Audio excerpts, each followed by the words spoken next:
সুপ্রিয় বন্ধুরা, ভিডিও ধারণ করছি আজ 29শে মার্চ বুধবার। আমাদের শিক্ষার্থী যদিও 4 জন, আজকে 3 জন উপস্থিত আছে। 3 জনের ক্লাসে উপস্থিত পেয়ে তাদেরকে পরীক্ষা নিলাম। প্রতিদিনের মতো আমাদের প্রত্যেক দিনই একটি পরীক্ষা থাকে। আজকে পরীক্ষায় কত পেয়েছে বা তাদের অগ্রগতি কতটা, তারা ঢাকা বিশ্ববিদ্যালয়ে চান্স পাবে কিনা।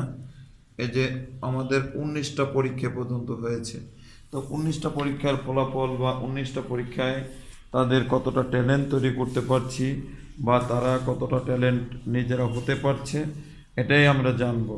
আর আমরা সবসময় পড়াশোনার বাইরের জগৎ নিয়ে একটু চিন্তা ভাবনা করি, সেই জগৎটা আমরা একটু আপনাদের মাঝে তুলে ধরার চেষ্টা করি। তো এগুলো হচ্ছে আমার প্র্যাকটিক্যাল ক্লাসের ধরন, যে কোনো বিষয় তাদেরকে আঁকার চেষ্টা করা হয়, যে কোনো বিষয় নিয়ে তাদের সাথে আলোচনা করা হয়, যে যেন একটা পরীক্ষার প্রশ্ন যেভাবে হোক না কেন তার সাধারণ সেন্স থেকে, সাধারণ জ্ঞান থেকে জ্ঞান সমৃদ্ধর ভাণ্ডার যদি একটু বেড়ে যায়, তাহলে তার পড়াশোনার আর বিষয়গুলো তার কাছে খুব সহজ মনে হয়। তাই আমরা পড়াশোনার পাশাপাশি আমরা একটু আউট নলেজ পড়াশোনার বিষয়ে আমরা চিন্তা ভাবনা করি। তো আমাদের আজকে যে 29 তারিখ, 29শে মার্চ, আমরা চাইব যে আগামী 1 তারিখ থেকে আমরা এমনভাবে আমরা যুদ্ধে শুরু করব, যে যুদ্ধ হবে আমাদের ঢাকা বিশ্ববিদ্যালয়ের সফলতা। আমাদের এই যুদ্ধ আমাদের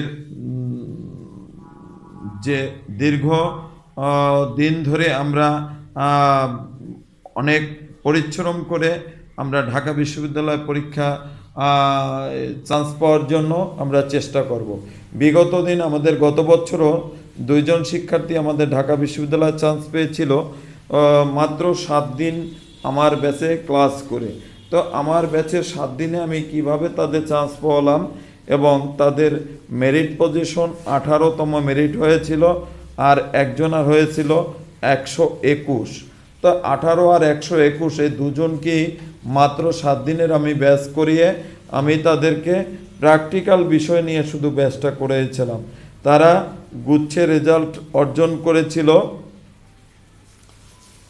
53, একজন আর একজন 50 পেয়েছিল মেবি।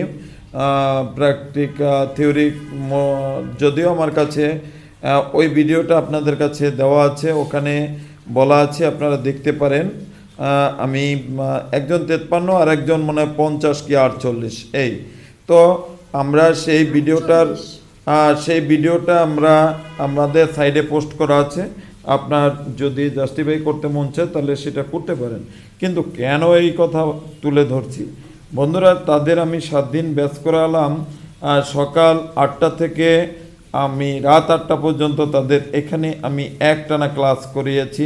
তাদের দুপুরে একটু 1 ঘন্টা ব্রেক দিয়েছি, তার ভিতরে তারা এখানেই খেয়ে নিচ্ছে। কোনো দিন তারা খাবার নিয়ে আসছে, আবার প্রতিষ্ঠান থেকেও তাকে একটা টিফিন দিয়ে তাকে আমরা সুন্দর রেজাল্ট গন্তব্যস্থানে পৌঁছে দিয়েছি। তা আশা করি এবার যারা আছে, এবার এই 4 জন শিক্ষার্থী আমাদের আছে, এবং আর একজন শিক্ষার্থী আমি তাকে আমার বাসায় আমি তাকে টিচিং দিই। তার মানে 5 জন শিক্ষার্থী আমার এবছর পরীক্ষা দিবে। এখন পর্যন্ত 5 জন শিক্ষার্থী। তা আশা করি আমাদের রেজাল্ট খুব ভালো হবে, কারণ 1 তারিখ থেকে আমরা সেইভাবেই আমরা পরিকল্পনা নিয়ে আমরা সামনের দিকে এগোবো। কিন্তু সেই 1 তারিখের সম্পর্কে আমাদের রয়েছে একটি বিশেষ দিন, একটি বিশেষ দিবস। এই দিবসটা সম্পর্কে আজকের আমরা তাদের পড়াশোনার পাশাপাশি সেই বিশেষ দিনটি সম্পর্কে আমি তাদেরকে একটু লিখতে বলেছিলাম। দেখি তারা এই বিষয়টা সম্পর্কে কি লিখেছে। আজকে আমরা প্রথম স্মৃতিকণা থেকে শুরু করব। স্মৃতিকণা, কেমন আছেন? ওটা দাঁড়ান। ভালো আছি স্যার। আপনি আজকে পরীক্ষা কেমন হয়েছে? যেগুলো পড়ছিলাম আর অসুস্থ ছিলাম এজন্য পড়তে হয়নি। আপনার কত মার্কের প্রশ্ন ছিল? 25। 25। 25-এ কত পেয়েছেন? 11। 11 পেয়েছেন। 25-এ 11, হ্যাঁ 5 মার্ক হয়ে গেছে, সমস্যা নাই, 5 মার্ক আপনার হয়েছে। কিন্তু এখানে আমার ঘোষণা কি 10 মার্ক ছেড়ে দেওয়া হয়, 25-এ 10 মার্ক ছেড়ে দিলে 15 হয়। তাহলে 15 থেকে আপনি কত ঘাটতি এসেছেন? 4। এখানে 4 ঘাটতি আছেন, আপনাকে কি পানিশমেন্ট দেওয়া হয়েছে? কি পানিশমেন্ট? Double fine. কিভাবে ডবল ফাইনটা নেওয়া হয়েছে? যেটা হয়নি পার মার্কের জন্য কত? 2 টাকা। মানে 2 টাকা না 2000 টাকা না 200 টাকা, সেটা এখানে কিন্তু এমনও আছে, একটি ফটোকপি আমাদের একজন শিক্ষার্থী 1000 টাকা দিয়ে আমার কাছ থেকে একটি ফটোকপি সংরক্ষণ করেছিল। এটিও কিন্তু এই প্রতিষ্ঠানের একটি পূর্বের ইতিহাস জানতে হলে এই প্রতিষ্ঠানের একটি প্রশ্ন আছে, সেটির উপরে পরীক্ষা দিলেই আপনি জানতে পারবেন। তো এই প্রতিষ্ঠানের যে এমসিকিউ ঘটনাগুলো ঘটছে, তাই এমসিকিউ আকারে প্রশ্ন করে আমরা শিক্ষার্থীদের কাছে পৌঁছে দেব। যে কোনো একদিন একটা পরীক্ষা আমরা এ বিষয়ে নিব। কিন্তু আমার কথা হয়েছে, আপনার এই যে পার মার্কের জন্য 2 টাকা আপনার নিয়েছি, এইতে ভালো হবে না খারাপ হবে? সামনের দিন কি হবে? কারণ আমি তো ভিডিও ধারণ করব 100%। আর আপনার যদি লজ্জাবোধ থেকে থাকে, তাহলে আপনার বড় আপুরা, বড় দাদারা, আপনার রিলেটিভরা এই ভিডিওটা দেখলে আপনার কি তখন খারাপ লাগবে? তাই বাসায় গিয়ে আপনি পড়াশোনা করবেন কি করবেন না, এজন্য কিন্তু কোনো মায়ের ধরের কোনো কিছু দরকার হবে না। এই হচ্ছে মহামায়ের, মহামায়ের কিনা? আচ্ছা, মহামায়ের। সুন্দর। আজকে আমরা পড়াশোনার পাশাপাশি আপনি কয় টাকা ফাইন দিয়েছেন বলছেন? 8 টাকা। তার মানে আপনার 4 মার্ক কম ছিল, 15 পেতে 4 মার্ক কম ছিল, আপনি 8 টাকা ফাইন দিয়েছেন। হ্যাঁ, এই 8 টাকা দিয়েছেন। আর ওখানে রাইটিংস লেখা কি ছিল? মে দিবস বলতে কি বোঝো এ সম্পর্কে তুমি যা জানো লেখো। হ্যাঁ, মে দিবস বলতে আপনি কি বোঝেন বলেন, কি লেখছেন? কিছুই লেখেননি? কয়টা দেখি। 1 লাইন লিখেছি। ও 1 লাইন লিখেছেন? বাবা। তা বন্ধুরা, আমি যে পূর্বের ভিডিওতে বলেছিলাম যে আমাদের শিক্ষার্থীদের যে কোনো টপিকস নিয়ে তাদেরকে বলতে হলে শুনলে আশা করি কিছু বলতে পারবে, কিন্তু আজকে সেটা আসলে মিসিং হয়ে গেল। কারণ আমার কথার আসলে টোটালটাই আসলে কথার সাথে আর কাজের সাথে মিল এখানে কিন্তু পাওয়া যাচ্ছে না। তো বন্ধুরা, আজকে ওই 1 লাইন লিখছেন, সেটা কি একটু শুনি তো। মে মাসের প্রথম দিন অর্থাৎ 1 মে দিবসটি পালন করা হয়। বাহ, সুন্দর। এটা করতালি দেন, করতালি দেন। চমৎকার হয়েছে। 1 মে দিবসটি পালন করা হয় মে মাসের প্রথম দিন, এই জন্য, তাই না? খুব সুন্দর। বলেন তো, 12 মাসের মধ্যে 28 দিনে কোন মাস থাকে? ফেব্রুয়ারি। ওরে বাবা, এটা আপনি জানেন? বাহ বাহ বাহ, সুন্দর, অনেক ভালো, অনেক ব্রিলিয়ান্ট। বসেন। এবারে আমরা জয়া বৈরাগীর কাছে আসছি। একটু জয়া বৈরাগী, মে দিবস। আজকে পরীক্ষা কত নম্বরের ছিল? 25 মার্কের। মানে পরীক্ষা অনুযায়ী 25 ছিল। এটা হচ্ছে প্রশ্ন, তাই তো বন্ধুরা? 25-এর মধ্যে সে কত পেয়েছে আপনারা দেখুন। 25-এর মধ্যে কত অর্জন করেছে? এখানে আছে 23, প্রাপ্তি নম্বর 23, সর্বোচ্চ 23। তার মানে সেই মনে হয় প্রাপ্তি নম্বর এবং সর্বোচ্চ নম্বর তার খাতায় যেহেতু দেখা যাচ্ছে, তাহলে সে প্রাপ্তি নম্বর ওইটা অর্জন করছে। আপনি কত পেয়েছেন তাহলে? 23। তাহলে 23 পাইছেন। এখন এই যে আজকে যে কি করা হয়েছে, ফাইন নেওয়া হয়েছে। ও সুন্দর। আজকে আপনার একটা পুরস্কার দেওয়া হয়ে যাবে, যেটা ফাইন হচ্ছে ওই ওই ওই টাকার আজকে আপনাকে একটা গিফট দিয়ে দেওয়া হবে। সুন্দর। আপনি খুশি? একটা পেন্সিল যান, এই সেতে কোনো একটা পেন্সিল নিয়ে আসেন, টুবি যান, এখনই নিয়ে আসেন। আমরা কথা বলে আবার সেটা রাখার চেষ্টা করি। একটা টুপি পেন্সিল নিয়ে আসেন। আচ্ছা, আপনি খুশি? এই পেন্সিলটা পাইলে খুশি হবেন? সুন্দর। এখন আপনি মে দিবস সম্পর্কে কি লিখছেন একটু বলেন।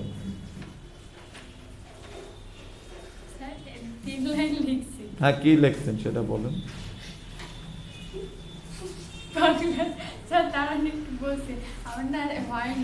বাংলার ইতিহাসে মে দিবস একটি গুরুত্বপূর্ণ দিন। 1 মে আমরা মে দিবস পালন করি। পরে একটু লিখছি, মনে পড়ছে এটা আন্তর্জাতিক শ্রম দিবস। কখন লিখছেন এটা? এটা একটু আগে লিখছি। কেন লিখছেন? স্যার এটা হলো এটা চিটিং করছেন কেন? হ্যাঁ তো আমি স্যার বলছি তো যেটা নেন, আপনি যে 25 পেয়েছেন, 25-এর মধ্যে 23 পেয়েছেন, তার জন্য একটা পেন্সিল প্রতিষ্ঠান থেকে দেওয়া হয়নি, যে ফাইনের টাকা, তাদের টাকা দিয়ে আপনার মানে আপনার সহপাঠী আপনাকে তুলে দিয়েছে, তার মানে আপনাকে একটা পেন্সিল আজকে উপহার দেওয়া হলো। কিন্তু আপনি এই পরে ওইটাকে চিটিং করছেন স্যার কেন? এটা আমি তো বলি না, আমি বলছি যে পরে একটু আমি লিখছি, কিন্তু এই যে থাকি এই পর্যন্তই আমার লেখা, কিন্তু পরে মনে হয়েছিল এই জন্য ওটা লিখছি, কিন্তু এটা ধরার ভিতরে না। আমি শুধু লিখছি বাংলার ইতিহাসে মে দিবস একটি গুরুত্বপূর্ণ দিন, 1 মে মে দিবস পালন করা হয়। পয়লা দিবস মানে মা লেখছে, আপনিও লেখছেন, তাই? বাহ, সুন্দর। নেন বসেন, সিট ডাউন। আমরা এবারে ফাল্গুনির কাছে চলে যাব। ফাল্গুনি মুখোপাধ্যায়, আপনি ভালো আছেন তো? সরি, মুখোপাধ্যায় বললে পরে আবার তো সে আবার রেগে যেতে পারে, কে আমার নামে আর একজন কে আবার এই জন্মগ্রহণ করলো। আমাদের ফাল্গুনি মুখোপাধ্যায় না, আমাদের রয়েছে ফাল্গুনি সর্দার। ফাল্গুনি সর্দার, এবারে আপনার পরীক্ষা কত ছিল? 25। 25-এর মধ্যে কত অর্জন করছেন? 12। আপনি কয় টাকা ফাইন দিয়েছেন? 6 টাকা, মানে 15 পেতে 3 মার্ক বাকি ছিল, তাহলে 3 দুগুণে 6। খুব সুন্দর হিসাব। 6 টাকা কি আপনি দিয়েছেন তো? আচ্ছা আচ্ছা, সুন্দর। তাহলে আপনার আজকে মে দিবস সম্পর্কে একটা আর্টিকেল ছিল, সেই আর্টিকেলটা কি লিখছেন? লেখেননি? একটু না? বাবা, তারা তো 1 লাইন লিখেছে, আপনি হাফ লাইনও লেখেননি। বন্ধুরা দেখুন, খুলনা আর্ট একাডেমি একটু ব্যতিক্রম, এটাই আপনারা ভাবছেন, বাট এখন প্রমাণ দিলাম যে খুলনা আর্ট একাডেমি ব্যতিক্রম কিনা। ব্যতিক্রম, কারণ আপনি জানতেন না মে দিবস সম্পর্কে আজকে লিখতে দেওয়া হবে। আমি অনেক ভেবেছি, তারপর ভাবলাম যে কাছাকাছি সামনে 1 তারিখ থেকে আমাদের মিশন হবে এবং ভীষণ হবে একটাই, ঢাকা বিশ্ববিদ্যালয়। ঢাকা বিশ্ববিদ্যালয়ের জন্য আমরা সর্বোচ্চ এখানে কি করব? প্র্যাকটিস করব। ক্লাসের চাপ সেইভাবে থাকবে। শনিবার থেকে ক্লাস শুরু হবে কিসের? বাংলা। অলরেডি ইংলিশের ক্লাস শুরু হয়েছে। সাধারণ জ্ঞান ইতিহাস প্রতিষ্ঠানের সহকারী পরিচালক সেই দায়িত্ব নিয়ে প্রশ্ন করছে এবং সেইভাবে আপনাদের পরীক্ষার বিষয়গুলো নেওয়া হচ্ছে। এখন আসেন, প্র্যাকটিক্যালটা আমি নিচ্ছি। আমি চিত্রশিল্পী মিলন বিশ্বাস, আপনাদের গাইডলাইন করছি প্র্যাকটিক্যাল বিষয়ে। তো আজকে এই যে মে দিবস সম্পর্কে একটি প্রশ্ন ছিল, এই স্মৃতিকোণ ব্যতিক্রম কিনা? মানে খুলনা আর্ট একাডেমি ব্যতিক্রম কিনা আপনার কাছে? কারণ কখন কি প্রশ্ন নিয়ে হাজির হয়, এটা কি আপনি সবসময় এটা চাপের মধ্যে, টেনশনের মধ্যে থাকেন? আপনি থাকেন কিনা? থাকেন কিনা যে কখন কি প্রশ্ন করে বসে? তো এইটাই হচ্ছে এডমিশন। মানে আপনি ওখানে গিয়ে আমি মনে করব যে আপনি সবসময় প্রস্তুত, যে এরকম প্রশ্ন আমরা প্রত্যেক দিন সলিউশন করি, এরকম প্রশ্ন, এরকম বিপদের সম্মুখীন আমরা প্রত্যেক দিন সকাল 9টা হলে আমরা খুলনা আর্ট একাডেমিতে প্রবেশ করা মানে হচ্ছে বিপদ হাজির হয়ে যাওয়া, তাই না? তাহলে ওরকম বিপদ ঢাকা বিশ্ববিদ্যালয়ে একদিন গিয়ে কি আমরা কি বিপদ, আজকে কত তারিখ আর সামনের মাসে কত তারিখ, বা পাক্কা 1 মাস, তাই সময় পাচ্ছেন, তাই না? তাহলে খুব সুন্দর একটা দিনে আজ কিন্তু ভিডিও ধারণ হচ্ছে। যাই হোক, তাহলে এই মে দিবস সম্পর্কে অবশ্যই আমরা জানার চেষ্টা করব। মে দিবস হচ্ছে কি? আন্তর্জাতিক শ্রমিক দিবস। শ্রমিক দিবস অবশ্যই এটা আমাদের জানা উচিত ছিল। এটা মানে কি বলবো, আমি খুব কষ্ট পেয়েছি যে তোমরা ইন্টারমিডিয়েট পর্যন্ত পড়াশোনা করে এসে তোমরা কারেন্ট অ্যাফেয়ার্স পড়তেছ, তোমরা আন্তর্জাতিক বিষয়গুলি পড়তেছ, অথচ এরকম একটি দিবস সম্পর্কে তোমরা 2-4টা লাইন তোমরা লিখতে পারলে না। এজন্য আমি খুবই আন্তরিকভাবে আমি আসলে দুঃখিত। ভিডিওটা তবু আমি ধারণ করছি এই জন্য যে পরবর্তীতে অবশ্যই যে দিবসটা আমরা পড়ব সেই দিবসটা অবশ্যই কি করতে হবে, আন্তর্জাতিক দিবসগুলি অবশ্যই আমি একটা তালিকা তৈরি করব, জাতীয় দিবসগুলি। হ্যাঁ, এই বিষয়গুলি যদি আমার না জানা থাকে তাহলে আমি সাধারণ জ্ঞান থেকে অনেক কিছু পিছিয়ে থাকবো কিনা। তো বন্ধুরা, আমাদের শিক্ষার্থীদের নিয়ে যে ভিডিওটা ধারণ করছি এই পর্যন্তই। আসলে আমরা চেষ্টা করব তাদেরকে তাদের লক্ষ্যে পৌঁছে দেওয়ার জন্য।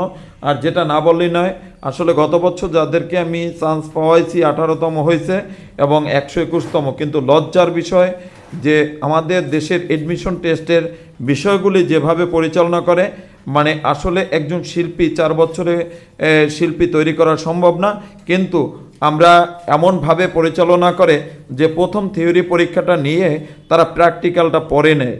তার জন্য তারা প্র্যাকটিক্যাল আসলে যারা স্বপ্ন দেখে ছোটোবেলা থেকে চারুকলায় পড়বে তারা আসলে চারুকলার স্থানে পৌঁছাতে পারে না।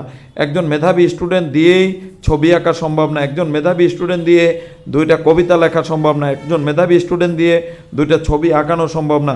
এটা বলবো এই জন্য, গত বছর যারা চান্স পেয়েছে এখান থেকে ঢাকা বিশ্ববিদ্যালয়ে 18তম মেরিট অর্জন করেছে, তা এডমিশনের ঠিক 2 দিন না 3 দিন আগে আমি তাকে প্রশ্ন করি যে তোমার একজন প্রিয় চিত্রশিল্পীর নাম বলো এবং খুলনা বিভাগে একজন চিত্রশিল্পী, বিখ্যাত একজন সুনামধন্য একজন চিত্রশিল্পীর নাম বলো।